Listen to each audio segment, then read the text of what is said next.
नमस्कार। आज मैं आप सभी के समक्ष कार्नेलिया का गीत की व्याख्या को लेकर आई हूँ। यह जयशंकर प्रसाद के प्रसिद्ध नाटक चंद्रगुप्त का एक प्रसिद्ध गीत है। सिकंदर के सेनापति सेल्यूकस की पुत्री कार्नेलिया सिंधु नदी के किनारे ग्रीक शिविर के पास एक वृक्ष के नीचे बैठी होती हैं। तो उनके मुख से प्रसाद जी ने भारत का प्रकृति चित्रण व यशोगान कराया है और भारत देश की गौरवमयी पहचान और प्राकृतिक सुंदरता का गुणगान किया है। चलिए अब इसकी शाब्दिक व भावपूर्ण व्याख्या सुनते हैं। अरुण यह मधुमय देश हमारा, जहाँ पहुँच अनजान क्षितिज को मिलता एक सहारा। अरुण अर्थात सूर्य, सूर्य की लालिमा के समान यह देश पूरी तरह से भरा हुआ है। मधु अर्थात रस, आनंद, प्यार से भरा हुआ है। जहाँ पहुँच अनजान क्षितिज को मिलता एक सहारा। लालिमा युक्त हमारा यह देश बहुत ही आनंददायी है और यहाँ विश्व के कोने कोने से आए ज्ञानियों, जिज्ञासाओं, सुख की कामना करने वाले मनुष्य को आकर एक तृप्ति व संतुष्टि का एहसास होता है। अनजान अर्थात हमारा जो देश है भारत, वो हर एक को बाहें फैलाकर बुलाता है और उनका स्वागत करता है, चाहे वो उसके जान पहचान का हो या अनजान का हो। क्षितिज वो जगह होती है जहाँ धरती और आकाश मिलते हुए नज़र आते हैं। तो ऐसा लगता है अनजान क्षितिज, यानी क्षितिज को आप कभी पा नहीं सकते। जितना आप उसके पास जाते हैं ना, आपको वो और दूर नज़र आता है।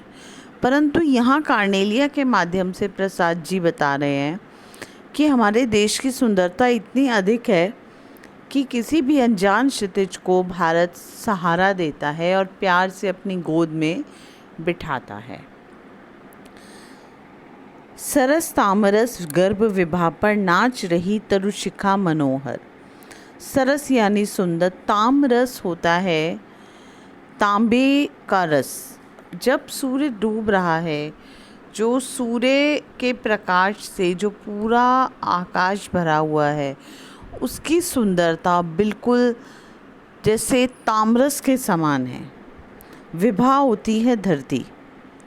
यहाँ ऐसा लग रहा है कि प्रातःकाल में यहाँ ऐसा लगता है कि उसकी वृक्ष की फुनगियों पर उसका सौंदर्य किसी कुमकुम के समान लगता है और शाम को ऐसा लगता है कि जो तरु शिखा है, वृक्ष की शिखा है, उस पर उसकी लालिमा जो है वो अपनी छटा बखेर रही है।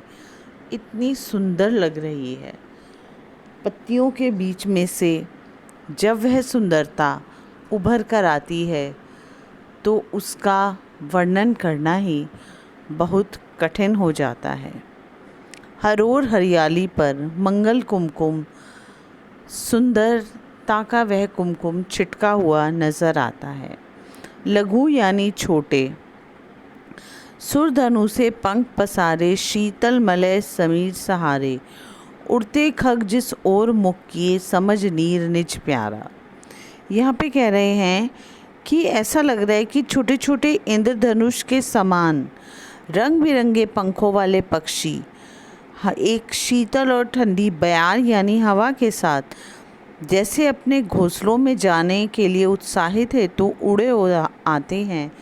ऐसा लगता है कि हमारे देश की ओर लोग खिंचे चले आते हैं।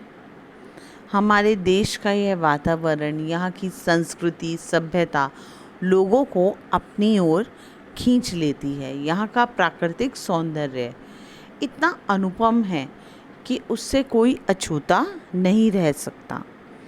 बरसाती आँखों के बादल बनते जहाँ भरे करुणाजल, लहरें टकराती अनंत की पाकर जहाँ किनारा।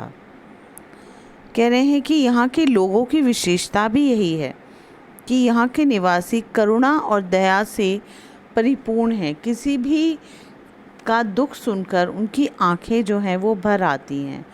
तो जैसे बरसाती आंखें हैं, उसी के समान ये जो बादल हैं, ये जो छटा छाई है, ये ऐसा लग रहा है जैसे करुणा रूपी जल जो है वो धरती पर आ रहा हो। यहाँ पे जब सागर की लहरें या नदियों की ये लहरें, ऐसा लगता है कि जब वो टकराती हैं तो उन्हें एक किनारा मिल गया हो।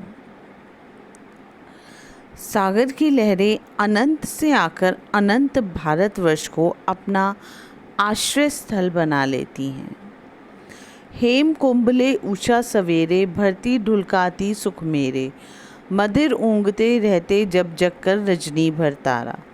जिस प्रकार यहाँ की प्रातःकालीन शोभा अवर्णनीय है, जैसा कि हमने ऊपर पढ़ा, उसी प्रकार जब ढलता है सूरज तो वह जो आकाश की सुंदरता है वो भी हेम कुंभ, हेम होता है सोना, कुंभ होता है घड़ा, सोने के घड़े के समान जो शाम है, वो शाम सवेरे ऐसा लगता है आकाश में सूर्य अपनी किरणों का जो रस है वो उड़ेलता है। मधिर ऊँगते रहते जब जब चक्कर रजनी भर तारा। और जो भौरे होते हैं, रात भर चमकने वाले तारे भौर के समय मदमस्त होकर ऊँघने लग जाते हैं। और उषा रूपी सुंदरी सूर्य रूपी घड़ों को आकाश रूपी कुएं में डुबा लाती है और हर ओर आनंद और सुख का प्रकाश बिखेर देती है। तो आपने देखा कि हमारे देश की सुंदरता और यहाँ का प्राकृतिक सौंदर्य सदा से ही किस प्रकार बाहर के लोगों को अपनी ओर आकर्षित करता रहा है। इस गीत में प्रसंग, व्याख्या और विशेष तीनों ही लिखने हैं आपको। प्रसंग के अलग अंक होते हैं, व्याख्या के अलग और विशेष के अलग। विशेष और काव्य सौंदर्य है, एक ही बात है। इसमें भारत के प्राकृतिक सौंदर्य और प्रकृति का बहुत ही सुंदर चित्रण किया गया है। यहाँ पर छायावाद के आधार पर प्रसाद जी की जो छायावादी शिल्प शैली है वह नज़र आती है। तत्सम शब्दावली एवं खड़ी बोली की साहित्यता का जो है यहाँ प्रयोग किया गया है। छिटका जीवन हरियाली पर मंगल कुमकुम सारा, यहाँ रूपक अलंकार है। लघु सुरधनु से पंख पसारे में उपमा अलंकार है कि उसके समान पंख पसारे। समीर सहारे बादल बनते में अनुप्रास अलंकार है। बरसती आँखों के बादल बनते जहाँ वहाँ रूपक अलंकार है। और हेम कुंभले उषा सवेरे, इसमें रूपक और मानवीकरण दोनों ही हैं, क्योंकि यहाँ प्रकृति को मानव का रूप देने का प्रयास किया गया है, तो यहाँ मानवीकरण अलंकार है। तो आप देखेंगे कि यहाँ भारत की प्राकृतिक सौंदर्य का अनुपम चित्रण किया गया है।